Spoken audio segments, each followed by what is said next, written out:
برائی انسان زیادہ کرتا ہے، گناہ کے کام انسان زیادہ کرتا ہے اور نیکی بہت کم کرتا ہے، تو یہ نیکی گناہوں کو کیسے مٹا دے گی؟ جو آدمی جمعہ میں ایک وقت نماز پڑھے گا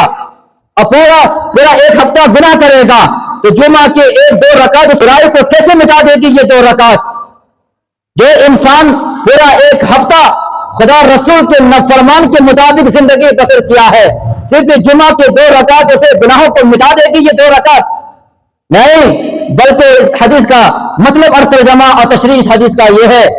کہ اگر نیکیاں تمہاری زیادہ ہے، کبھی تم سے بھول ہو گئی، کبھی تم سے چوک ہو گئی، تم بھی انسان ہو، تم بھی بشر ہو، ایسا ہو سکتا ہے انسان نیکی کرتا ہے، بعض دفعہ کوئی گناہ ہو جاتا ہے، کہیں جا رہا تھا کسی غیر محرم کو دیکھ لیا، کہیں جا رہا تھا کانوں میں گانے کی آواز آ گئی ہے، اس کا حل یہ ہے کہ اس کے بعد نیکی کر لو تو یہ نیکی تمہارے گناہوں کو مٹا دے گی۔